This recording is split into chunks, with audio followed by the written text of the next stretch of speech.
Армысыздар, құрметті оқырмандар және әріптестер. Бүгінгі өткізілгелі отырған әдеби кешіміз поэзия әлемінде өзіндік үн, өзіндік сыр, өзіндік бояу, ажары бар сырлы да нәзік өлеңдермен оқырман қауымын елең еткізіп, жыр тербеп жүрген есімі республикаға танымал дарынды ақындарымыздың бірі Марфуға Айтқожаның 85 жылдық мерейтойына арналады.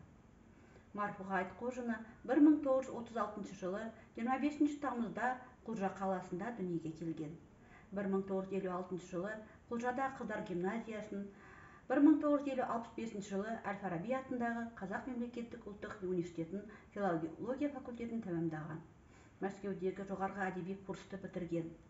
1961-69 жылдары қазақ әдебиеті, қазақта мұғалімі газеттерінде әдеби қызметкер болып істеді. Алғашқы өлеңдер жинағы «Бал құрақ» деген атпен 1962 жылы жарияланды. Тәркі дүние, тартсаң да етегімнен, жүргем жоқ ырқыңа еріп жетегімнен, жалтарсыз бір беткей мінезіммен, бір күні бұл пәниден өтемін деп жыр жауһарын төккен Марфуға Айтқожина. Ақын үздіксіз іздену, үйрену, талаптану арқасында өзінің бойына біткен табиғи дарынын жетілдіріп, белестен белеске шығып, өз биігіне жеткен ақын деген бағыттарда жылы пікірлер айтылып келеді. Соның дәлелі Қазақстан мемлекеттік сыйлығының лауреаты атануы. Талай толқын жас буынды, туған елді, жерді сүйуге тәрбиелеген өр, тәкаппар жылдары үшін елбасын өз қолынан құрмет, парасат ордендерін алды. 40-тан астам алыс жақын шет елдерінде өлеңдері аударылып, басылып шықты. Мұның бәрі Марфуға ақынның талмай ізденіп, теп биікке талпынған еңбекқорлығының арқасында қол жеткізген асулары. Ақын өлеңдерінің тақырыбы сан алуан, ұлы тұлғаларға арналған, туған жер, атамекен, табиғат жайлы өлеңдері, поэмалары бар. Марфуға Айтқожина жырлаған туған жер табиғатын ақынның өзіндік толғаныстары, өзіндік түйіні көзге шалынып отырады.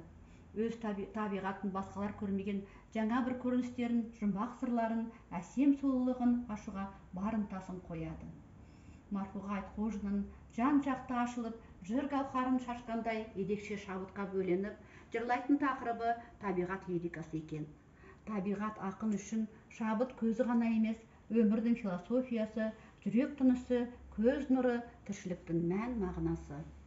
Алматым, алсын дәм қала, өзіңді білер бар ғалам, сендей ғой жүрген көтеріп, қазақтың даңқын нар ғалам демекші, жыр аққуға атанған Марфуға Айтқожина да Алматының көз тартар әсемдігінде өз жырына қосқан. Кең байтақ, көз жетпейтін жерім менің, таулы орман, жасыл жайлау көлім менің, бүгінде бар әлемге даңқың жетті, тәуелсіз Қазақстан елім менің. Ақынның ұрпаққа ұран болған жырларын, елі де ақынның ой мен сезім астатқан жырларын жаттаған жас қауымда ешқашан естен шығармайды деп сенеміз. Ақын апамызға шығармашылық табыс тілейміз. Келесі кездескенше қош саламат болыңыздар.